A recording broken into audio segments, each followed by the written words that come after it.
lanzamiento, aquí viene un batazo de Mundito entre right center field, la bola pica, se extiende, viene anotando Stott, empata el juego, también manda para la bola Turner anota y los Phillies se van arriba. Se prepara, Mundito en segunda, el lanzamiento, batazo profundo para el center field, la bola se va, Schwarber Bob, ¡campanazo!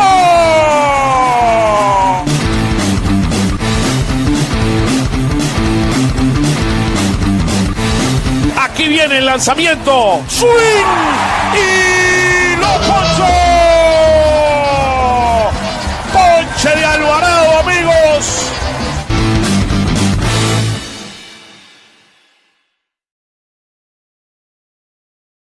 Hello, and welcome to Phillies Weekly. Another great week for Phillies Weekly. Looking forward to be with all of you. We have a completely packed show today with some great guests. We have the great John Kincaid with us. I mean, I don't know if Jeff and I are going to have anybody more famous as that. How about that, Jeff? How you doing, brother?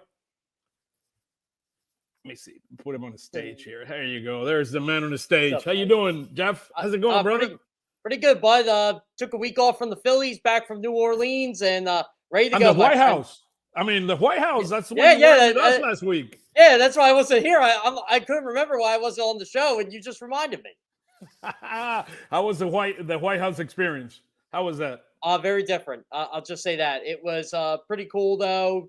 You know, I've met two presidents before, but seeing a third up close is fun. But it's just a surreal experience for a journalist to just be on those grounds. Doesn't matter, you know, what political party you affiliate with. It's just cool to be there. Yeah, no, it's super cool to be there. Look, and this was a magical season, and we're looking forward. But hey, we have a magical guest today. How about that? The great John Kincaid is with us today. John, how you doing, brother? Well, I know about magical.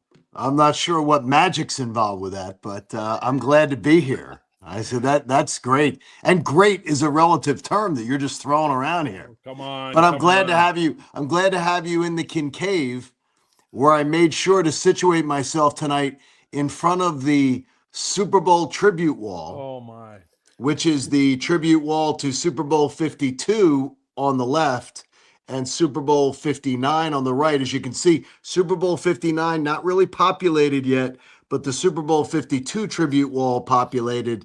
So I'm going to have fun, like searching for things to put on the 59 side of the wall. I think the 1980 World Series, the 2000, what happened? I mean, where are the Phillies World Series? Are they? Well, there is Phillies stuff over there, but I couldn't afford anything in 1980. I was a 10th grader. Or ninth grader, 10th grader. I said, I can't remember. But so I couldn't afford anything at that time. I was a poor kid from Broomall. I had a paper route at the time. Are you kidding me? You missed that throw and that triple. Oh, I loved it. Oh no, that Sunday night. I remember that Sunday night like it was yesterday. Said that was absolutely wonderful. But my parents did not let me take the day off for the parade.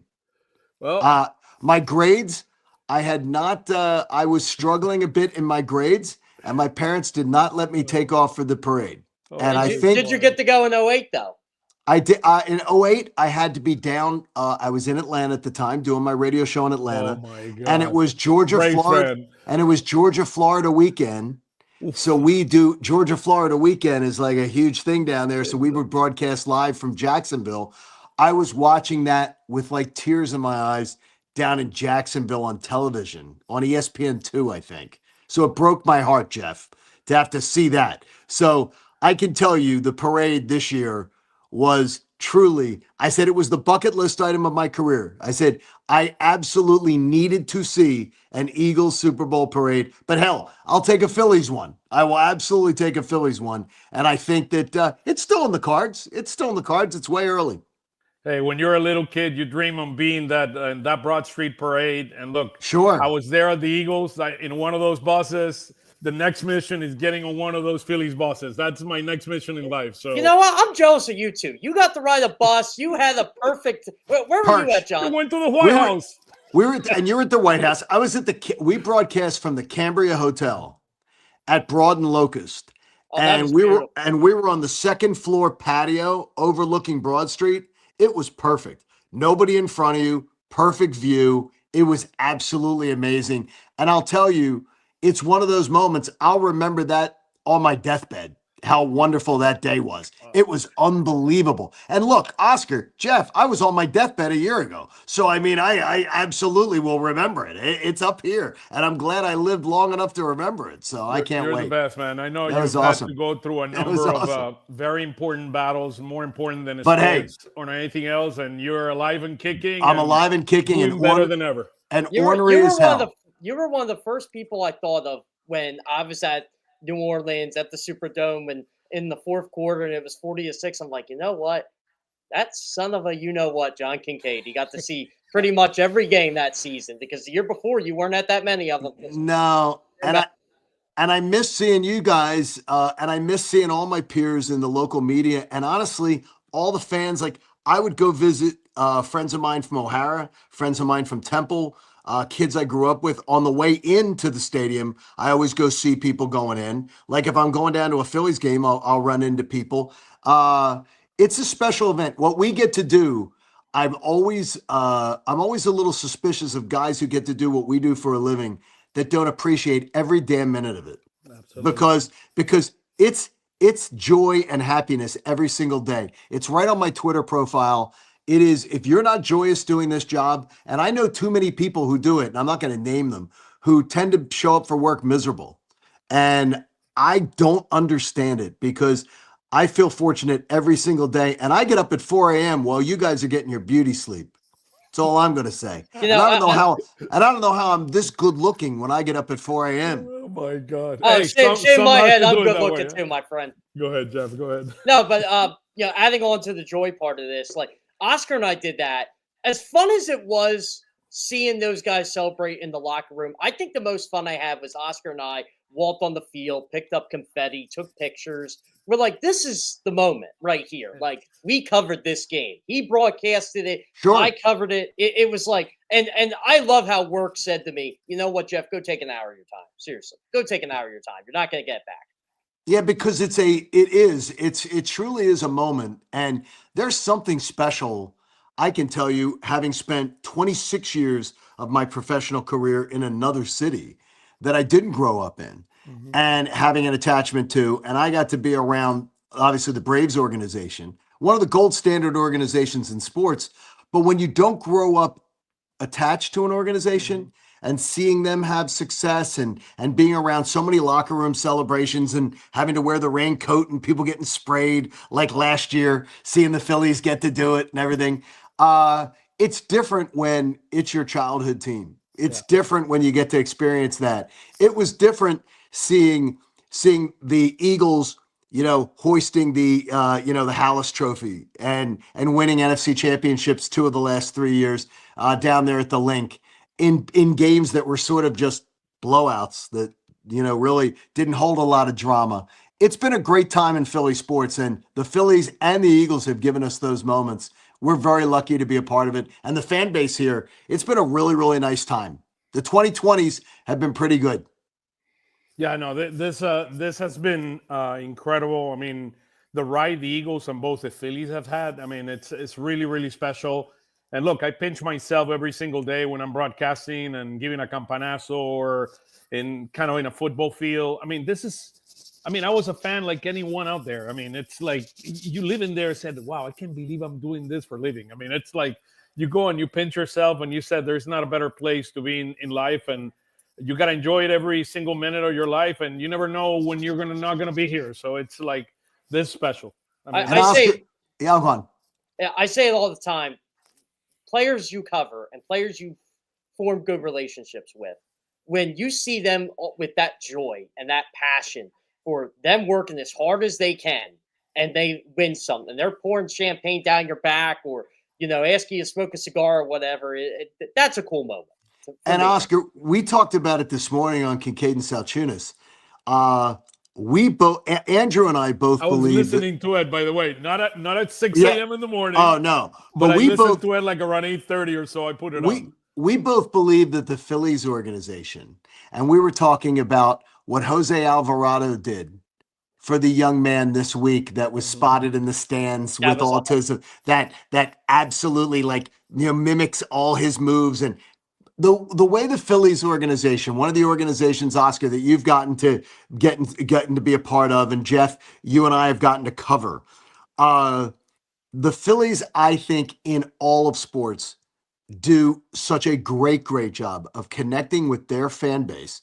And I think from the minute people walk into Citizens Bank Park, I don't think there's a better professional sports organization that cares about their customers as much as the Phillies. I really do. I think that goes from the people who take your tickets to the person who pours you the beer to the people who work in public relations.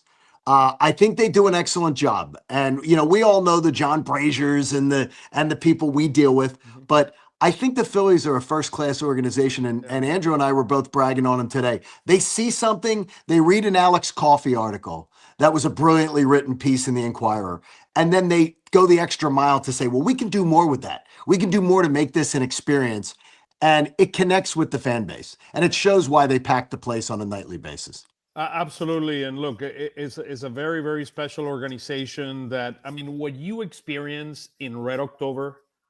Oh, it's unbelievable. I've been in many, many places around the world, okay? Because I used to manage for Coke every single sport. The Rugby World Cup, the FIFA World Cup. There is nothing like Red October at Citizens Bank Park. What you feel in that stadium, everybody united. I remember, what was it, the earthquake that was felt in Harrisburg? Oh, yeah. There is nothing really, it's something, and as a broadcaster, you just want to convey that emotion in your broadcast. Because I'm telling you, and the Eagles do a great job, but the celebration that you have at the Phillies is such a special moment that is really unique. You know what I don't understand, though, is honestly, the one thing is you feel it. And Jeff, you and I have even sat next to each other for some of those Red Octobers. Last year's playoff game was one of them. You feel the sound sometimes go through your body, which I think with the Eagles, with the windows closed inside the link, it's not the same. Sometimes you feel it more in Red October. You feel the sound come through you. But I'm always still shocked that the last two games of 22, the last two games of 23, and the last game of 24 crapped out at home in such a flat, like the one game of 24, the first game sort of crapped out in such a manner that the home field advantage at the very end really didn't mean as much. Really shocks me. And it's something still that amazes me, because it's like 22, home field advantage meant everything till it didn't. 23, home field advantage meant everything till it didn't. And it surprises me how quickly it can come and it can go, almost like they say in baseball, next day starting pitcher. Yeah, I feel like this generation of Phillies fans, home field advantage, and look, they've had a great home field advantage system forever, but it feels different than that 07 to 11 run. Like, I was at game 5 of the 11 NLDS. That fan base was as raucous as could be for a team that couldn't score a run. They just kept believing that they were going to get that run, and they were going to tie it up. And the only time you could hear a pin drop in that stadium was when Ryan Howard collapsed. That was it. I was there. I was not broadcasting. I was behind home plate, probably like 15, 20 rows behind home plate. Doug Holliday, what a game. What a game. That guy was a pitcher, man. That was a warrior. Was that I would think that and I forget which broadcaster 2009, right, Jeff? That was 2009? Yep. 2011. 11. What broadcaster, I forget what broadcaster I spoke to that said how quiet the stadium was when Howard went down in a clump. Was it Fransky? No, it was a national broadcaster that was doing the game that I interviewed. And it might have been from ESPN Radio. I cannot remember who it might have been. It might have been Rick Sutcliffe. It might have been somebody. And he just said, the sound in that stadium, it's as if somebody just unplugged the TV. It's like silence. And the only silence I remember like that was Rondé Barber running back that interception. And I swear to you, his run back, and I told Rondé once in an interview that it took him. Why did it take you 15 minutes to run that ball back? Because I swear to you, in my life, that run back took 15 minutes. Because I swear, I could have walked down from my section, taken a pee, come back up and gone to my seat, and he wouldn't have been back. Because it took forever. Because it felt like agony watching him run down. You know what, that John? field. As someone who was there with you, same thing, man. Like they were down 20-10. They were driving. I'm convinced that they scored that touchdown. They could come back. Yeah, right. They were going to come back and win that game. I thought it was going to be like the greatest send off to the vet ever. And then, oh man, it was. I'll tell you another time I could hear a pin drop at a Phillies sporting event. 2023, and this was a good moment when Ronald Acuna hit that ball in the gap and left center. You could hear that pin drop in that stadium. When Johan and Johan that ran that ball erupted. down. Yeah. I was hoping tonight, and I don't want to take you guys over, but you can take over all you want. But you guys have had lunch with me enough to know that I can. Yes, you can. Johan Rojas is one of my most fascinating conversations every day. And to me, I'm fascinated that an organization could have watched Rojas's entire winter ball, where he did everything they asked him to do. He improved in every aspect of his game in winter ball, according to everything that I read and everyone that I spoke to. Including myself. Then he went down to spring training and he showed them improvement. And then they came north and said, we're going to give Brandon Marsh every opportunity and we're going to give you none. It angered me. It angered me because to me, and Oscar, you know better on this, and Jeff, I'm sure you have people that you've spoken to. It seemed to me as if we're going to prove that the Logan O'Hoppe trade was necessary, and we're going to give Marsh every opportunity to succeed, and we're going to give Johan Rojas crumbs. And that bothered me. And my opinion may not be as informed as it needs to be on that. And I thought that both of you might be able to actually help me with that tonight. I mean, we'll talk about Johan, but I mean, just to give you my perspective on Johan Sure. is a tremendous talent. I think physically he has all the attributes, but I don't think mentally he's mature enough to take over the center field job on a full-time basis. Well, that's fine, right? And I think he needs to continue to learn that and needs to continue to respect the game. There are plays where he basically just we saw it this week. I mean, there were a couple of plays in the outfield that Johan Rojas needs to make those plays because he has the physical ability to do it, but he was not concentrated enough to make them. So, look, is he a better player than March? Probably yes. He's a better center fielder with our eyes closed. Now, I think the Phillies want to see what March has more than what Rojas has at this point and see if he's capable of taking over. We know what happened during the first. He was what, 0 for 31? Look, enough of an exercise. I think we've given enough of a runway.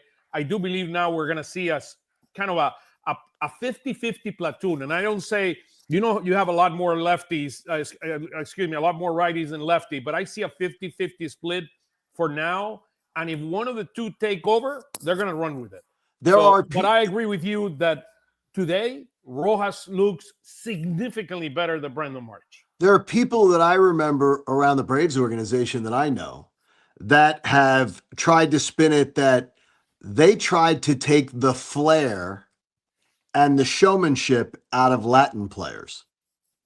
And I don't know if you could speak to that at all, that there's more showmanship out of players of a Latin type background and Spanish backgrounds, that they're more showmen. Yeah. Whereas, and does that translate sometimes to us as a lack of respect for the game? I think Mundito Sosa does it better than anyone. I mean, he brings energy when he's playing. He plays with a joy. He plays with a flair. He let his instincts take over. When he plays shortstop, we're not allowing him to play a lot of shortstop here, but when he replaced Turner last year, he was unbelievable. He was great. I mean, he was unbelievable last year. That's why they kept winning last year. So I think Ranger, the same thing. He brings a joy when he's pitching and a level of confidence that very few people have. I mean, Alvarado is more kind of the gorilla. He calls himself the bear. I Yeah, mean, the he bear. becomes the Sure. bear that is going to take over the game. So kind of everyone is a little different, but I would tell you that Mundito and Ranger, they enjoy the game at a different level. And I think Rojas knows he's really good, but he needs to make sure the first thing that I would tell him is respect the game. This is a game that is not easy. It's a game that you need to work very hard day in and day out. And he works hard, but he loses concentration sometimes in the outfield and truly bothers me because the other day he made a play where Castellanos ran 20% of the way and he ran 80% and he got the ball in right field. I mean, the guy's, I mean, his talent is really, really special. He's a much better outfielder than he is a hitter right now, but I agree 100% that he's improved significantly his discipline at the plate. But to me, it's more the mental part of the game more than the physical part of the game that he needs to improve on. What I worry about Johan Rojas is, because I think right now what he's doing is good enough. The 300 average, getting on base. Does he make errors and mistakes on the base path? Yes, he does. But he's also a really young player. He's still, 24, Oscar? Yeah. So there's time to mature here. But will he be complacent because he's making it or because he's okay? Or can he be, like you said, what you think he can be, what he thinks he can be? That's what I'm worried about. And there are guys that can be superstar. Tatis Jr. is a superstar. Juan Soto, they're superstars. Johan is not a superstar. He's an outstanding center fielder that has tremendous athletic ability and needs to use his speed. A game changer, he has extraordinary speed. Can he use it as a way to become a much better player? And that's the part that he needs to continue to grow on. What's really interesting, though, is when I hear you guys having that conversation about Johan Rojas and he needs to work in his concentration and his hitting is improved. I wondered if you were talking about, I closed my eyes for a second. I thought you were talking about Trey Turner. Well, he's another one. Because we'll talk about Trey Turner in a minute. Because to me, I look at Trey Turner and I say, he's not a young player. And he seems to me that he has the concentration of a 12-year-old. Like he can't concentrate. Like he's a kid picking dandelions out there in the field. He doesn't know where the ball's supposed to go, what he's supposed to do. And to me, that's incredibly frustrating for a $300 million player. But I've been told by friends of mine that listen to the show, and they say to me, why do you always have to bring up how much money he makes? And I wonder if that truly is something that's a little bit unfair, that always comes up in the commentary. Well, to be fair, too, to be fair, he's one of the highest paid players on the team. And he's one of the highest paid players in baseball. Yeah, this is supposed to be the guy that took you from a World Series team to winning the World Series. This is supposed to be the difference maker. This was your A.J. Brown type move, right? Right. And he's just not delivering. He was the second Bryce Harper on this team. Sure. And he has not played to the Bryce Harper level, what we expected. Different type of player, but we expected a lot more, and he knows it. And I think there's a lot of pressure on him. Now, the team tried to do something this year different. They tried to put him leadoff in the beginning of the year because they wanted him to begin to use his speed. And he did not deliver in the beginning of the year. I mean, he went off to a slow start. And, I mean, you have to win games. And that's where we've seen the adjustment. Now is Stott. I do like the Stott Turner component at the top of the lineup because he brings a lot of his speed. And if you've seen this last week, Schwarber hit a home run with 1 on base and with 2 on base, a 3-run homer and a 2-run homer. And otherwise, it would have been solo shots. So I do like the idea of the way the construction of the lineup. Unfortunately, Harper is on a slump right now, and we'll talk. I mean, we'll have John Foley join us in a few minutes so we can talk a little bit about Harper. Let me do the following. Let me run through a few of the things that I have here, and then we'll spend some time talking about Turner, Rojas, and the rest of the guys. So we ended up the week 4-2. We're 19-15, 13-6 at home, which is a great record, but on the road we're having issues. And last week, we were 4 games behind the Mets. The Mets did not play good last week, and we're now 2.5 games. So at least we made an improvement in that respect. The Phillies were the last 10 games. They're 6-4. we went in March 3-1, April 14-12, and we're up to a 2-2 start. We lost the last game of the Nationals against the Nationals, and we lost the game yesterday. So we're 2-2. We're 7-8 against the National League East, and we're 8-8 against 500 teams. What does this tell me? Look, the Phillies are okay at this point. They have not played. I expect more behind that lineup. I am a true believer that we have an outstanding lineup, and we have a starting pitching, the best starting pitching in baseball. I mean, there's not a team in baseball that has 5 starters like Wheeler, Christopher Sanchez, Jesus Luzardo, Aaron Nola, and Ranger Suarez. There is not a team in baseball that goes that 5 deep. And there's reinforcements coming. I just like hearing him list off the pitchers. They rolls up the tongue. Jesus Luzardo. Oh, See, it doesn't sound the same when I say it. Jesus Luzardo. It doesn't say the same when I say it. It just doesn't sound the same. So you know, you look at it. You said the names differently, though. It's like the things differently. I look at it as series win at the Cubs, a playoff team. Series win versus the Dodgers. Series win versus the Diamondbacks, a playoff team. I'm looking at it as they've won 3 series against playoff teams that they could play in the National League. But so I look at 19. teams. I look at 19 and 15 and say, okay, I'm not that impressed with 19 and 15, but they've won 3 series. They're being a good team. But I look at it and I want more. I want more. And that's more than fair. I want more when it counts. I want more when it counts, including Citi Field, because our hitting did not show up at Citi Field. They never hit there. That's been a thing for them for 15 years. We've lost 7 out of 8 games at Citi Field. Yeah, and they have a bad record against the Mets since London last year, overall.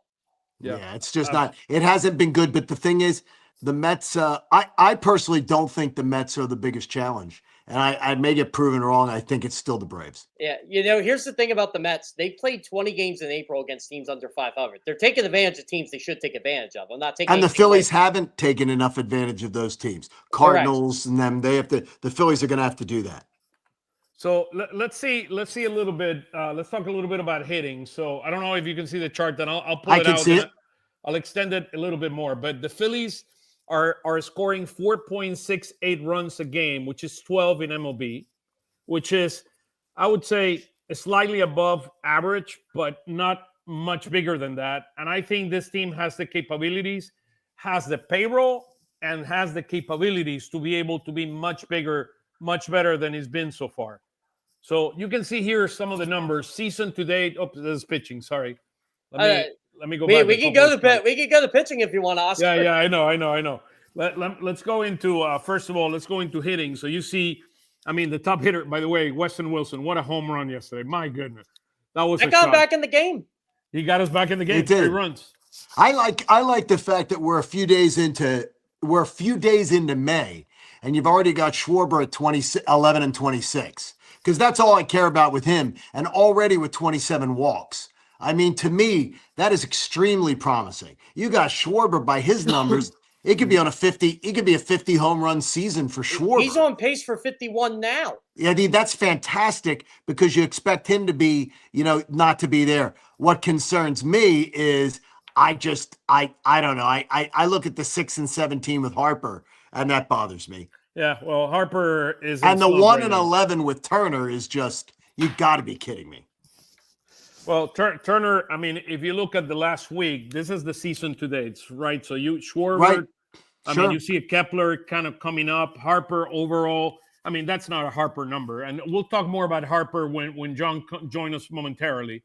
But then you look at the last week, I mean, you see Schwarber, I mean, 1.262, 1.242 in OPS. Look at Rojas. I mean, Rojas has a nag now. He has he had this week. How many RBIs? He had 3 RBIs this week. Yeah, you see the 3 RBIs there. He has a knack for runners in the scoring position and making contact and bringing those guys home, which is really, really good. Hey, John, how about the 438 last week? That's fantastic any week for any one of these guys, let alone for him. Hey, John, I got a stat for you and Oscar. Yohan Rojas has more home runs this season than Alec Bohm. Oh, that's Wow. incredible. Yeah. Alec Boehm is 550 OPS on the year. Yeah, That's well, pathetic. that's one of. I mean, I would have said yesterday Turner and Baum. Turner at least turn it up He had a good 440. week this week. Alex, But look at the production. There's no Yeah. production there. 1 RBI. I mean, 6 runs. That's great. But we need more. No stolen bases. I mean, Alec is not leaving Tampa without a home run. There's a call for you. how Okay. about that? He's going to be in a Wow. minor. He's going to be in a minor league ball. He's going to be in a minor league ballpark, and he's going to hit a home run. Well, he should have a home run in the minor league in a single A ballpark that they're used to, by the way. So look, but the bottom line on the hitting front is we expect more from Baum and Turner. I know Harper will come around, and we'll talk more about Harper momentarily when John join us for the discussion. Sure. Let's go into pitching. So when we look at our pitching, let me go here. There we go.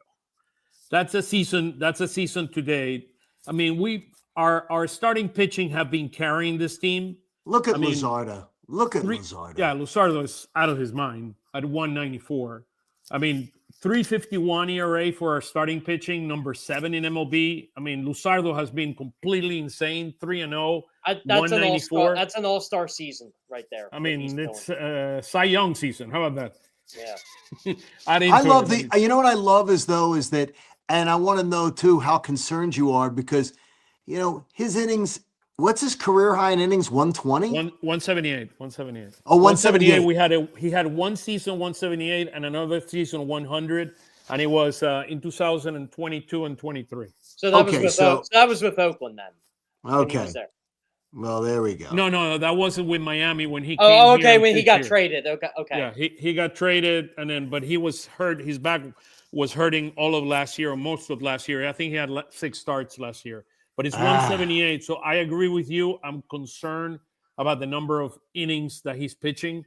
He doesn't have he's not a Nola or a Wheeler in terms of durability. So we need to be very, very careful. But And that's where Andrew Painter comes in. Yeah. Right. Yeah. And look, another thing that I find amazing in this chart, Taijuan Walker. Taijuan Walker. My God. I am What a year.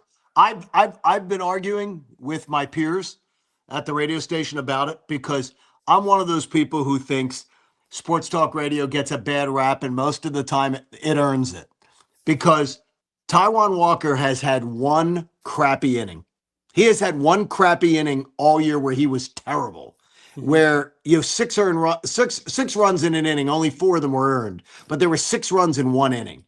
He has had one terrible inning all year, and I think he's had 23 innings where he's not given up a run in that 28.1. I mean, to me, he has been everything they could have asked. Like he's been unbelievable. I actually am a little bit bummed that he's going to the bullpen. I understand it, but I'm a little bit bummed because I think they sort of connected with something. Your 5th starter, if you get 5 innings out of your 5th starter, you sort of should be happy. Yeah, in today's baseball, the Phillies had pitching last year and they didn't have a 5th star. Now they He was got one. He was on a graphic the other night on MLB Network. I think he was listed in the top 8 5th starters in baseball. And I'm going, man, he takes so much crap in this town, and I get it. He's earned it. He has absolutely earned it. Yeah, he was awful last year. But I think that he deserves a little bit of a tip of the cap for what he's done. Look, I would have done it differently than the way the team did it. Okay. I would have, and I understand the why, because there's the dynamic between Ranger and the pressures about being a free agent next year and the pressures with Scott Boras. I'm imagining there is significant, I don't know, but I imagine there is significant pressure there. But if you would have asked me what I would have done, I would have brought Ranger to come in. You saw him yesterday. Ranger pitched 2.5, 3 innings in great shape, and then he lost it. I mean, I would have brought him as a reliever, long-term reliever. Look, we could be winning 2-0, and Ranger could pitch you good 2 or 3 innings because we know who Ranger is. He's done outstanding. First inning, I mean, he struck out the first 3 batters. I mean, the guy did an unbelievable job. I mean, and unfortunately, the challenges, the contract and the dynamics around that, but I would have started differently. I would have built his innings as a reliever until he can go in and we see how much can we get out of Taijuan Walker because I know what we're gonna get from Ranger. Are you talking about like a piggyback situation? Yeah, it could be a piggyback. It could be, look, maybe Nola pitches 6 innings, and you need the last 3 innings, and he can pitch the last 3 innings, and you save your bullpen. I'm going to tell you, Oscar, it's not going to be a popular thing. I know, but I want everybody to look. I want everybody to look at last year when he was on a tear till the first Saturday in June, where he was the best pitcher in the National League. He was unbelievable. He was going to start the All-Star game. He was the best pitcher in the National League. And then when he came back, I want you to look at his picture. He was 20 pounds heavier. Well, there's another big thing with Ranger.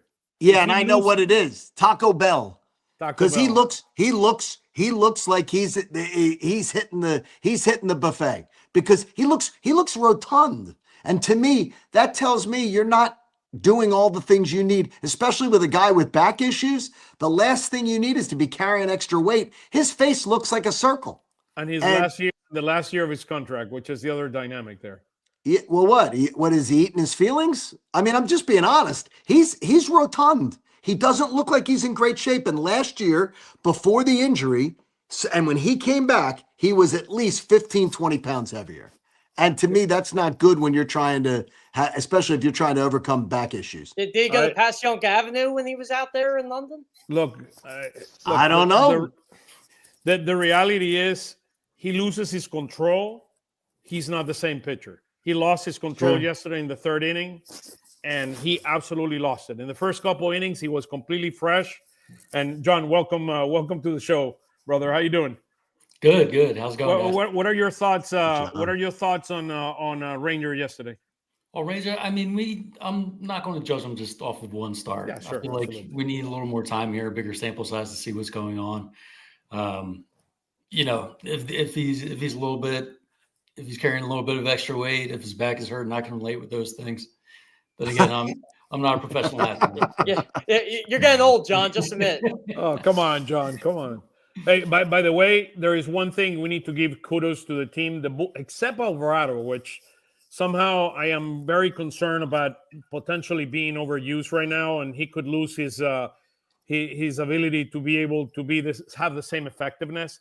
Our bullpen last week was incredible. I mean, Tanner Banks, look at the numbers. Tanner Banks, Jordan Romano, Joe Ross. I mean, Jose Ruiz unfortunately went with a neck injury. Taiwan Walker. I mean, look at the numbers there. Strom. I mean, everybody pitched absolutely unbelievable except Alvarado and Carlos Hernandez.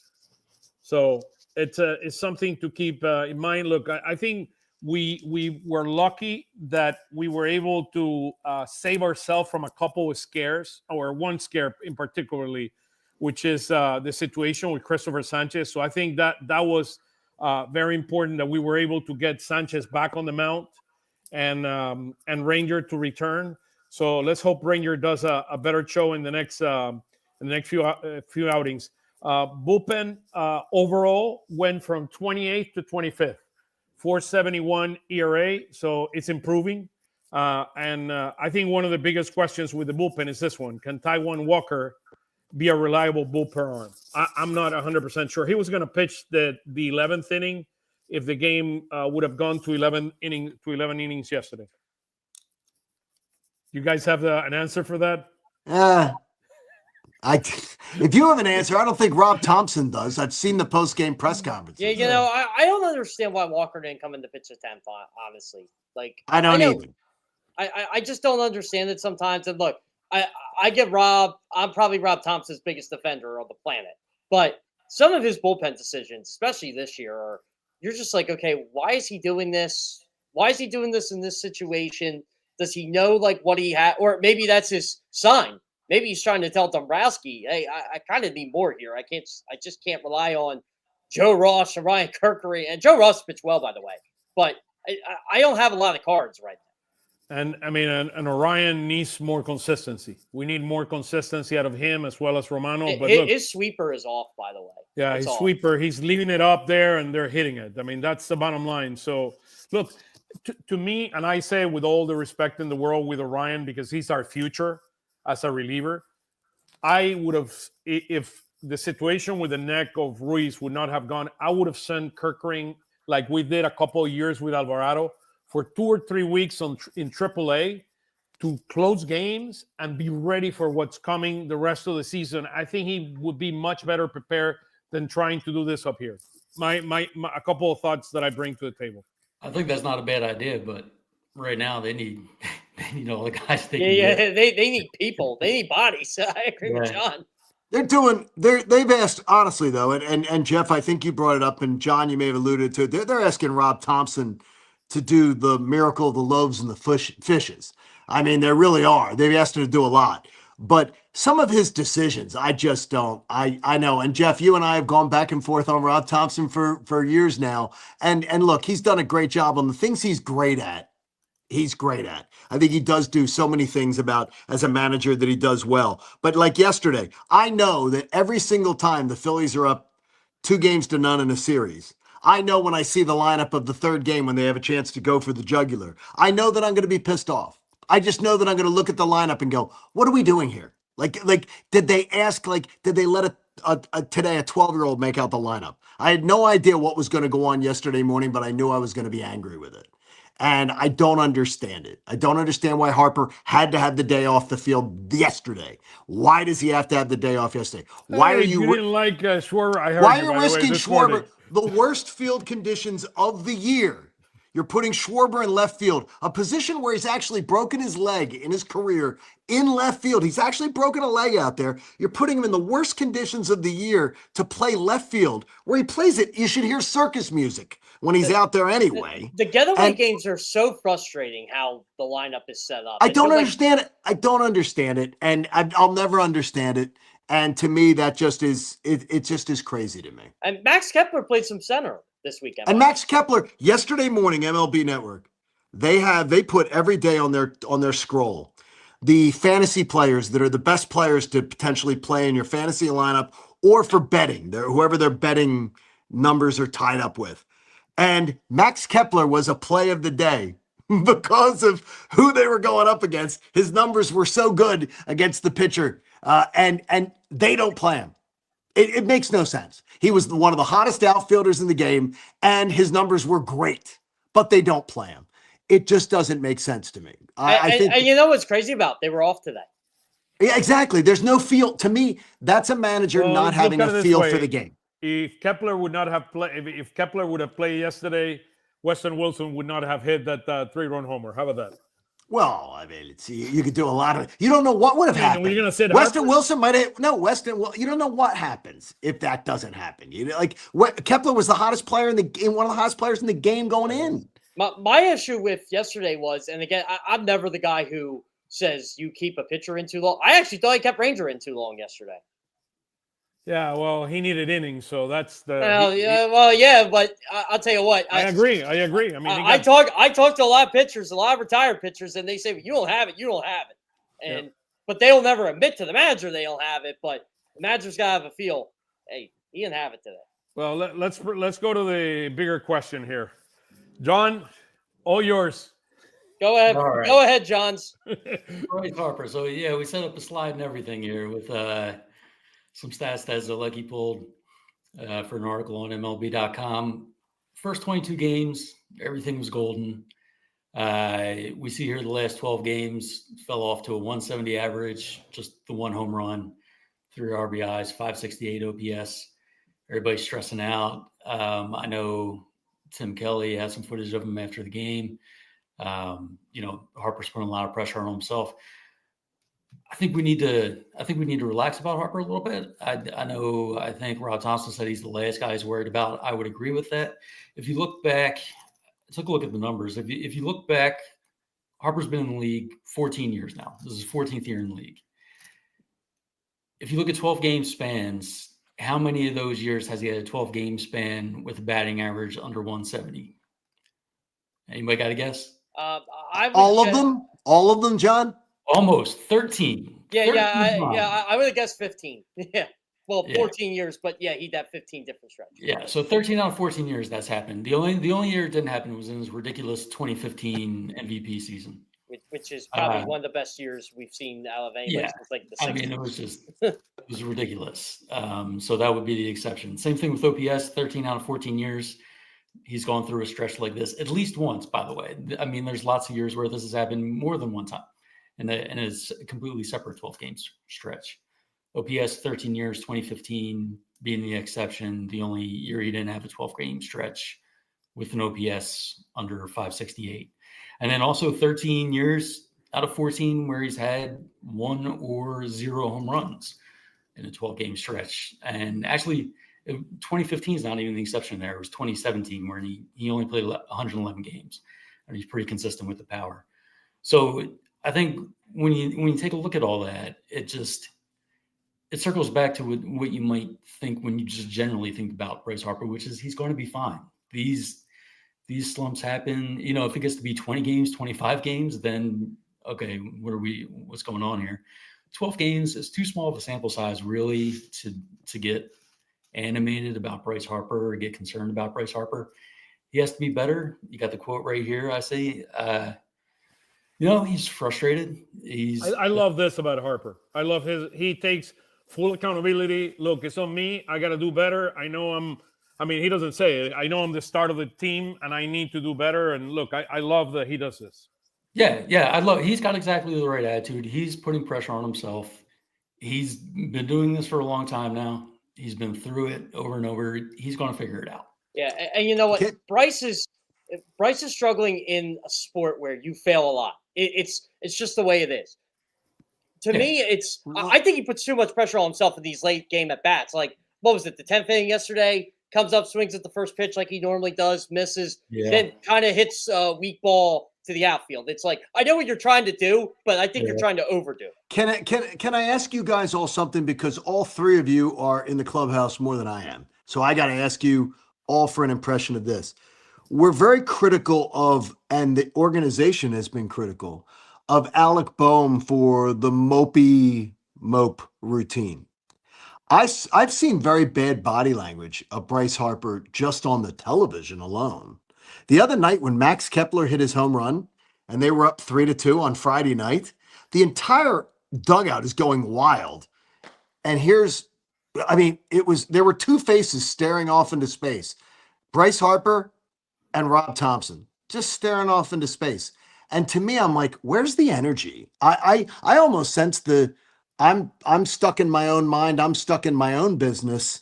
And I don't expect that of my leader. And to me, I'm not worried. And I think John makes a great point there. And that's great stuff to point out, John, because I think if we're worried about Bryce Harper, then we've got bigger things to worry about with the Phillies, because the Phillies are sunk if we're worried about Harper. But I do think that him being in his own head scares the hell out of me. And I hope that's not the case. Personally speaking, what I know of Harper, Harper assumes the responsibility of being the leader of this team and taking this team to the next level. So when he's not performing, he puts too much pressure on himself. And I know and he's just mad at himself because he wants to be the best that he can be. And that's why a Hall of Famer, that guy's going to be a Hall of Famer. And sure, whomever is saying out there that Harper is not a good teammate, don't know Harper. He's a hell of a teammate. Bryce Harper. Oh, yeah, he's a great teammate. I love that. Tremendous teammate. I think John makes a good point that is exactly what everyone seems to rip Alec Boehm for. Now, he's not of the stature of Bryce Harper. That's probably why. But yeah, now they won Otto Kemp to replace Alec Boehm. Must do better. Alec Boehm is not Bryce Harper. Bryce Harper gets treated differently. We know how it works, but I think it's a fair question. Well, when you say, can you expand the whole concept of treating differently? What do you mean by that? I think Bryce Harper, being the superstar that he is in the game of baseball, is going to have more leeway than a guy like Alec Boehm. When you talk about, everything you said about Harper, I think is applicable to Boehm with his attitude that, I think they're different. I think Harper's more inner himself. I think part of the challenge with Alec that he needs to continue to grow is that he goes probably a step beyond, saying the things that he said in the past, showing in the way he physically throws helmets or bats and all that. I think it shows that he needs to continue to grow. I'm not saying that Harper has not ever done it, but it's just, I view it differently. I don't know, from where I sit, I just view it a little bit differently. That Harper is just demanding so much of himself, while I know that Alec does the same thing, but he shows a little bit more immaturity, I call it.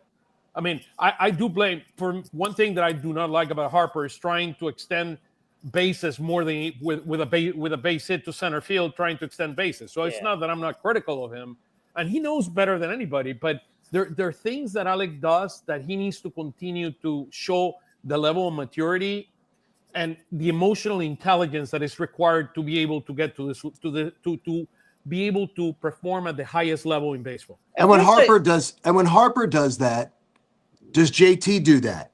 Like he did yesterday, which was stupid. He made a mistake. Does Rojas do that, saying the veterans on this team do that, so do I do that? Or does Rojas do that because he says, I get less opportunities to show what kind of, so I got to take my, you know what I mean? It's a circular, you know, it's a circular killer. I think it that way. Look, what's happened to Alec Bones since the first half of last year?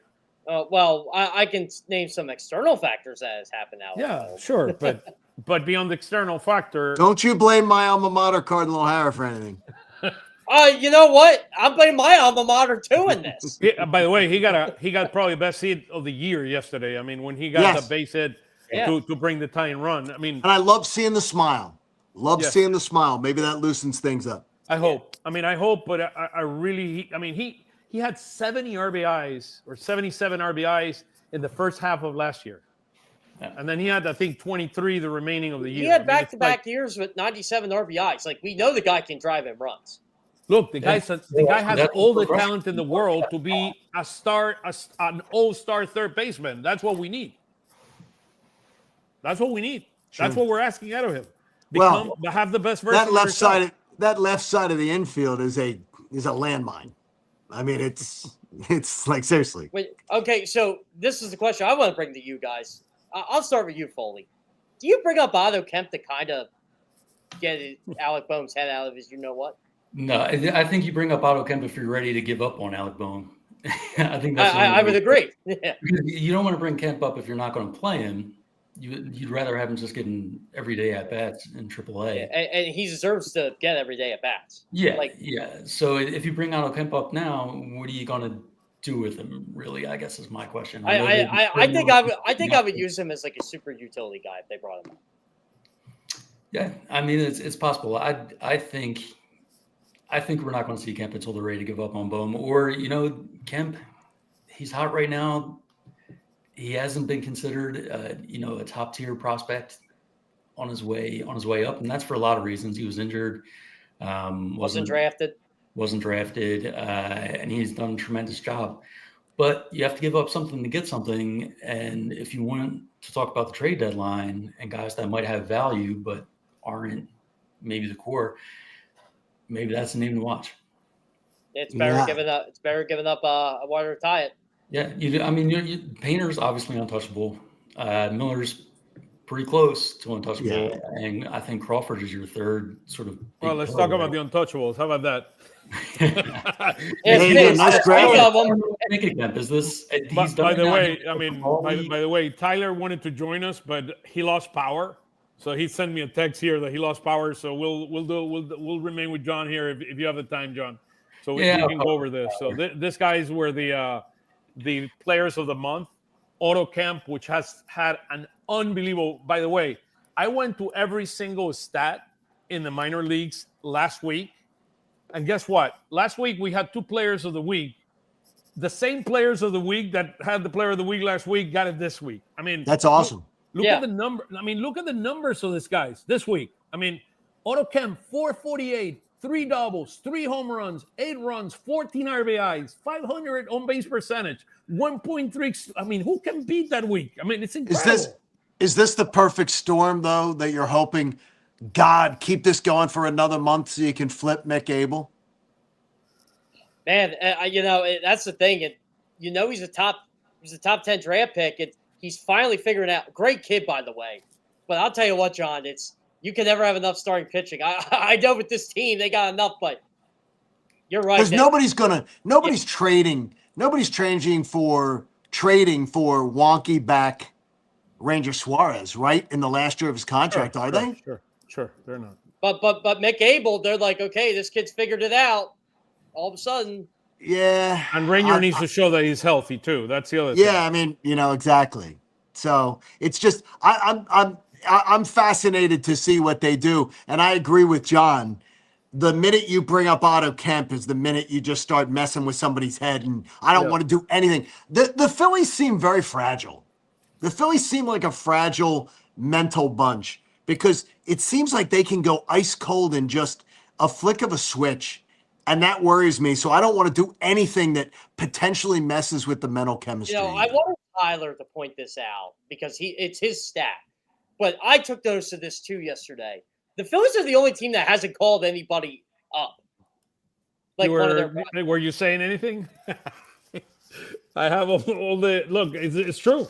It's the only team. You put it up there. I mean, we have not called, and I thought it would be interesting to show this 5 guys. I mean, on a slide. Well, these are the 5 quote unquote untouchables. Alex Anthopoulos in Atlanta would have had 3 of these guys already up, and probably would have bullied them into extensions already.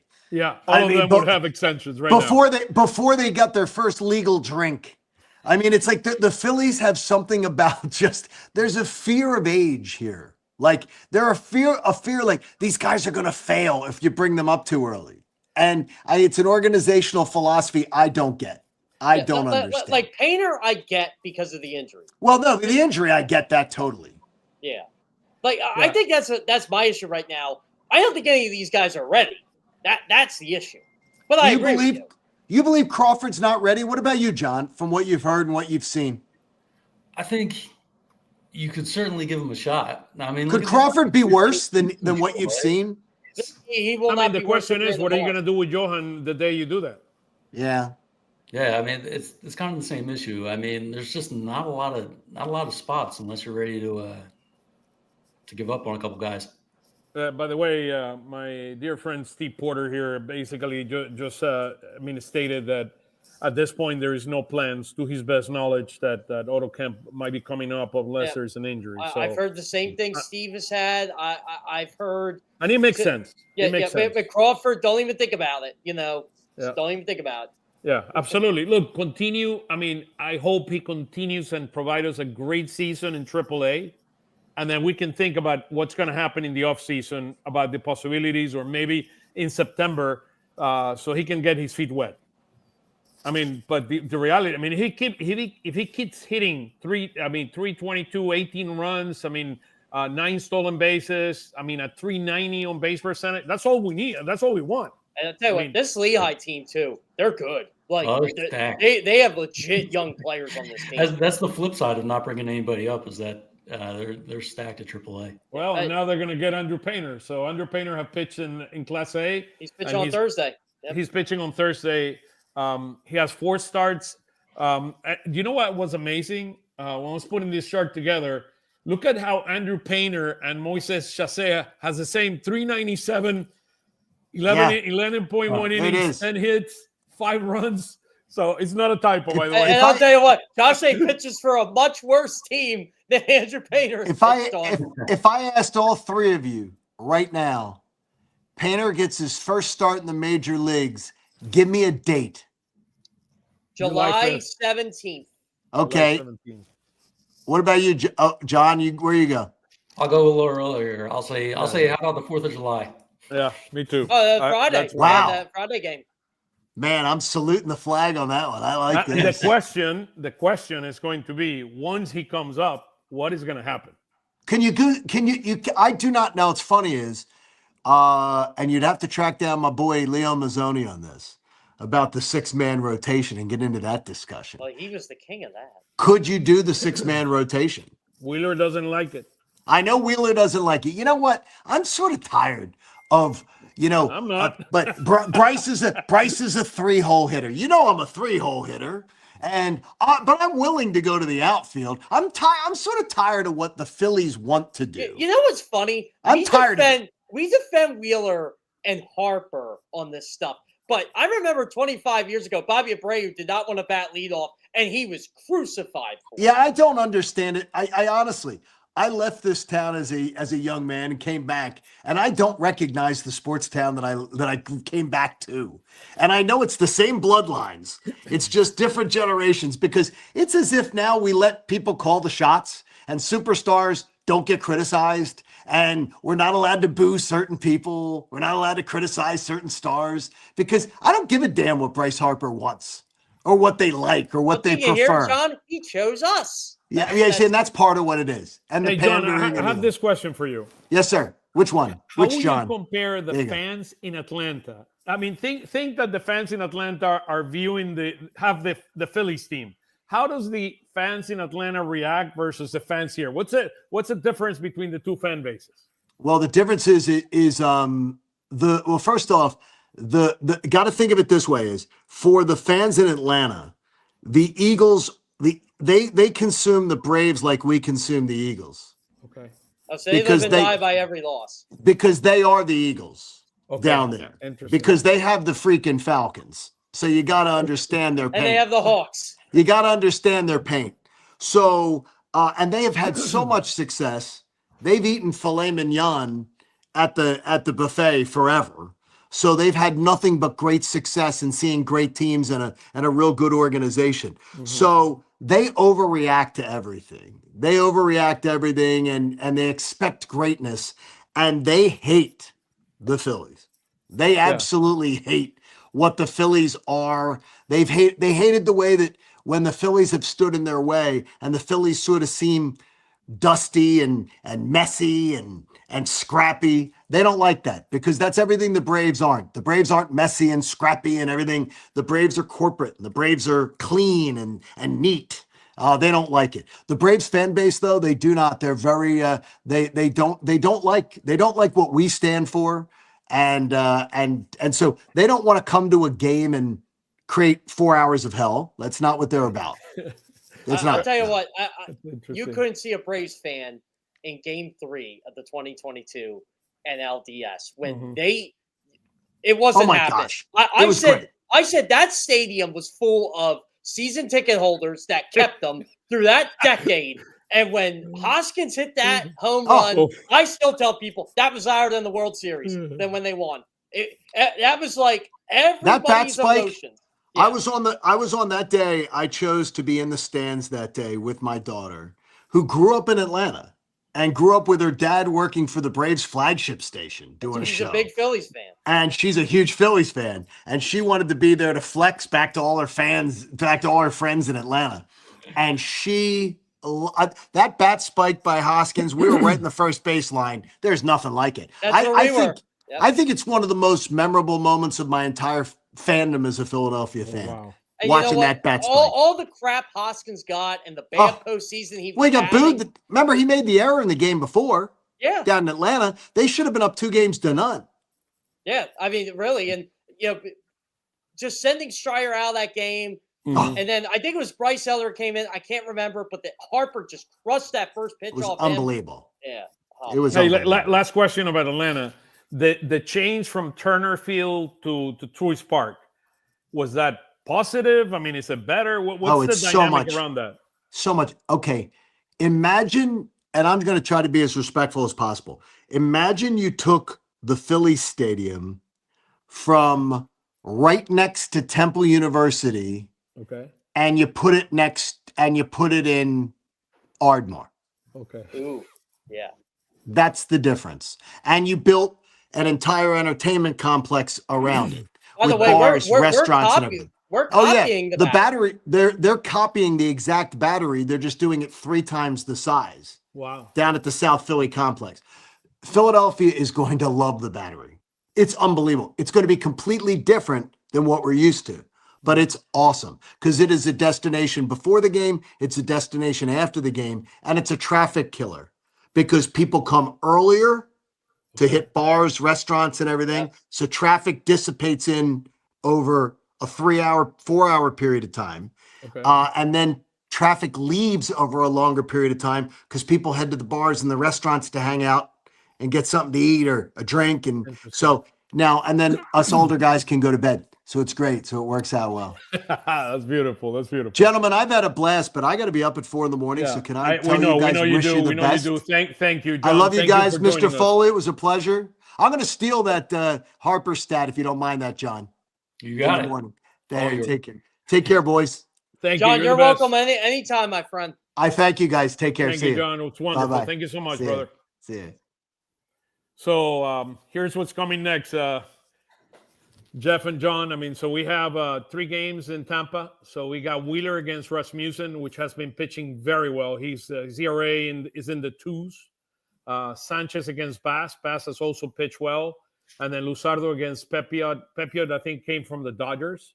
I think he came in one of the trades, if I recall correctly, with the Dodgers. And Luzardo would be starting that game. We have to play better on the road. I mean, that's the bottom line. And then we go to Cleveland, and it's Ranger against BB's, Nola against Williams, which is a good pitcher. Suarez against BB. This is the guy that gave the long extension. And then Wheeler against Ortiz. Ortiz came from the Pirates.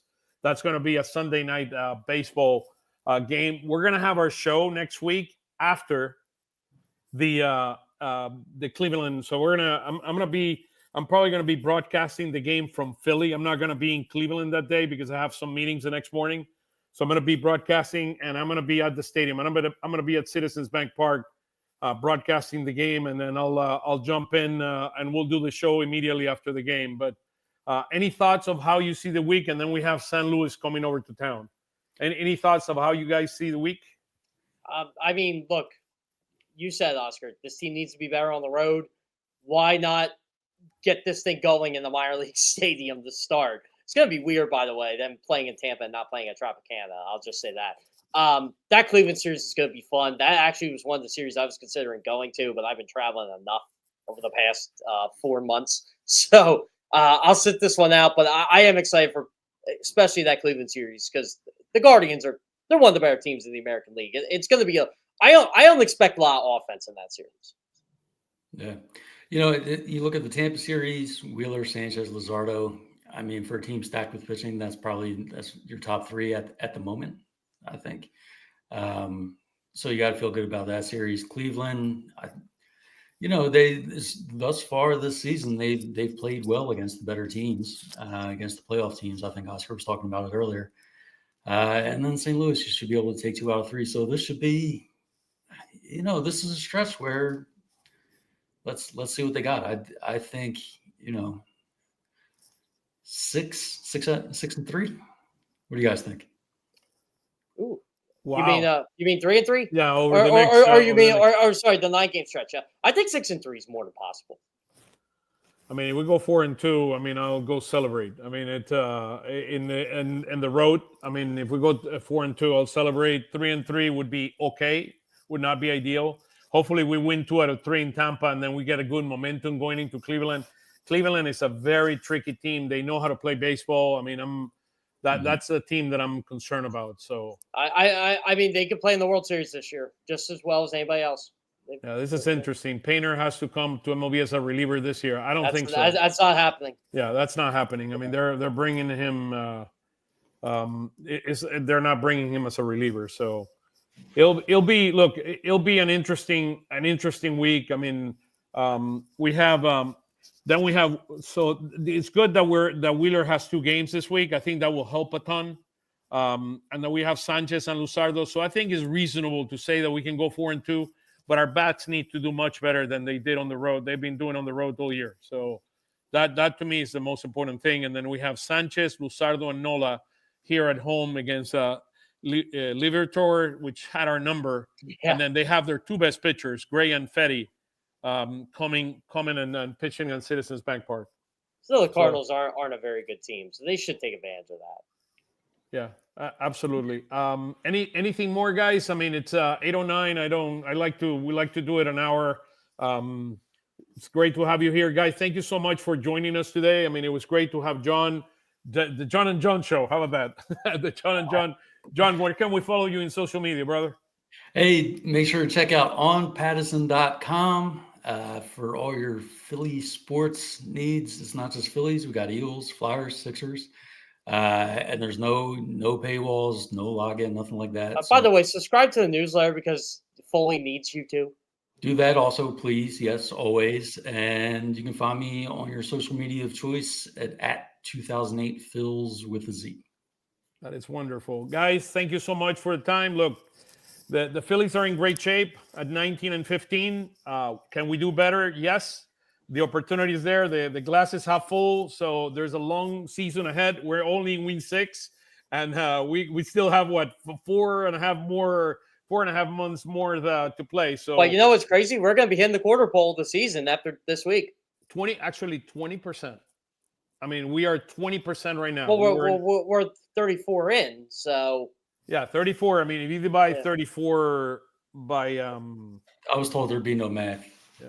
Yeah, sorry. Yeah, John, that's all we do around here. You should know that.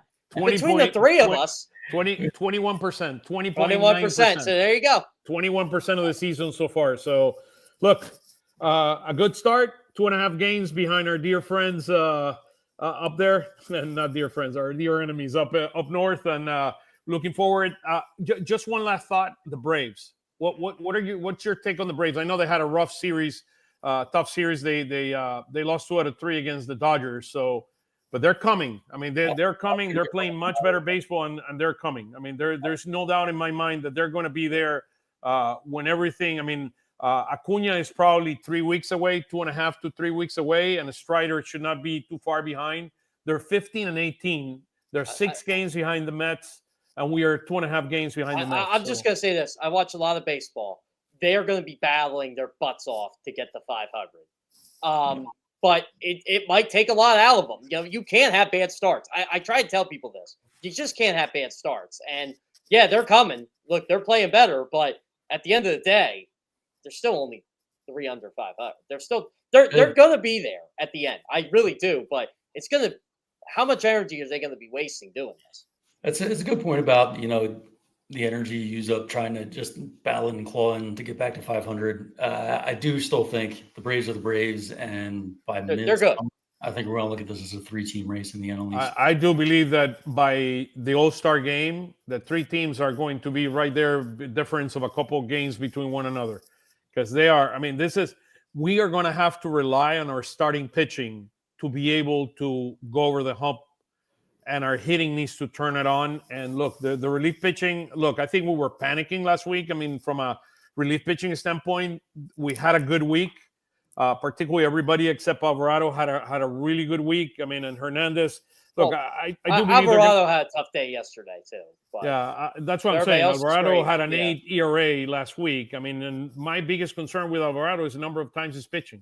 I mean, we're going to have to take care of that arm because he's absolutely critical to our success. Because, I mean, you imagine if we lose Alvarado for a few weeks? I mean, they're done. I wouldn't say we're done, but it's not going to be easy. It's not going to be easy. Who closes? Strom? It's a combination of guys. I mean, and Romano have looked better. Hopefully, the tipping was the tip of the iceberg that turns this season around. But he's pitching significantly much better and dominating, which is a great thing. Well, yeah. Look. His fastball the last couple of appearances have been great. And I mentioned Joe Ross earlier. Joe Ross hasn't given up a run since what, April 16th, John? Something like that? Yeah, he's been great. He's been great lately. Bryce, thank you so much. Have a wonderful week. Tune in tomorrow. What is it, 7:05? Rays versus Phillies. We're going to have a great week. Go Phils. Take it easy, guys. Have a wonderful week. Thank you so much for everything. Take care, guys.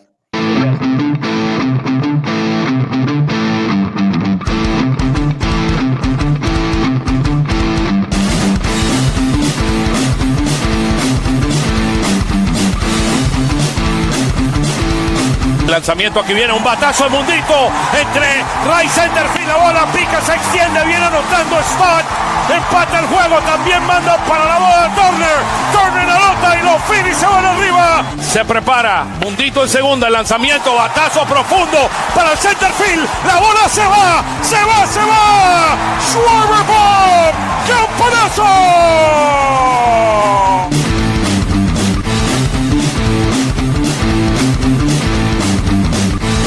Aquí viene el lanzamiento. Swing y